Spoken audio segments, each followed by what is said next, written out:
How's it going, my dudes? Welcome back to another video. This will be the first of two parts on how you should use your second and everything that you need to know about using a second character. Okay, some people call it a sub. I will call it a second. Let's go. So today in particular, it's going to be really fun. We're going to test out a few ways that you can use a second to really boost your main character's skill. Okay, so we're going to take a look at Elia in particular. So let's take a look at how her skill looks like and what it does. Okay, so as you can see, she just sprays projectiles everywhere, right? So this is her skill, and we need to find a way to maximize the utility of this skill. In increasing order of usefulness, we are going to look at three different lineups. Okay, so the first, we are going to take a look at Elia with Orisa. Okay, and just to remind you what Orisa does is her attacks look something like this. It's also a kind of spray. It just goes upwards in this manner, and as you can see, Orisa just falls down, so she's just shooting the wind arrows everywhere.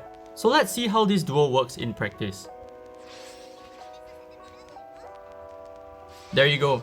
As you can see, she starts firing like as soon as their projectiles are able to hit the boss, right? As soon as both your main and your second character, they are able to connect their skills, the AI would go ahead and throw out their skills just like that. But let's take a look at another lineup which could potentially improve the DPS of Elia. On this second lineup, we have replaced Orisa, who is not really good with Elia, and we have brought Clarice instead. Okay, so let's take a look at what Clarice's skill looks like. And there you go. Okay, so in order for Clarice's skill to hit the target, she has to drop this AoE ball in front of her face. So she has to go really close to the enemy, which is something that can be quite useful for Elia, because the closer you are to the enemy, the more likely your projectiles are able to connect, right? So let's take a look at how this works in practice. Go and get the skill plus. Okay, there you go. So now you see, we actually did go a little bit closer this time, right? Because of Clarice. In order for Clarice's skill to proc, right? In order for the AI to determine that the AI can use your skill right now, your Elia right now is closer to the boss, so that Clarice's skill can proc as well. But as you could see, it's not really foolproof because there were still some projectiles that flew in other directions. So not all the projectiles actually connected with the boss, and you will see this quite frequently. Sometimes Clarice will just drop the skill slightly to the left of the boss, and then the rest of Elia's projectiles just go away, right? So that's not really optimal. But let's take a look at the third lineup, which I think is really optimal.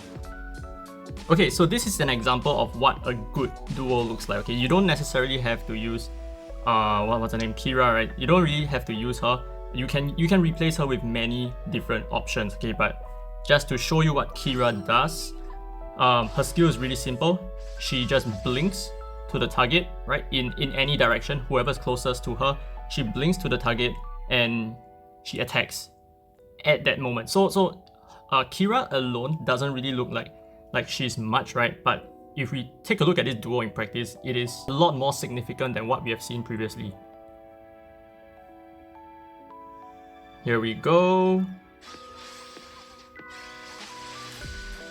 Now that is much bigger DPS. So what you notice right there is because we had Kira in this duo, we blinked to the boss. It might not have been really clear in this fight, but we blinked to the boss and we stayed next to the boss, right? And Elia was able to throw all her projectiles into the boss itself, and none of the projectiles actually missed. So this is how you might want to theory craft a little bit with the characters that you have, and try to figure out like what's the best way to optimize your skills, right?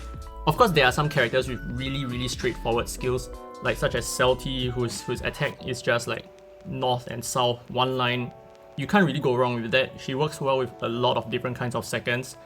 But for some characters like Orisa, right? Orisa that you have seen in the start where she shoots the wind arrows, it's a good idea to bring along like another second character that can actually force her to stay close to the boss. But of course, that's not all there is to how you decide who your second character should be.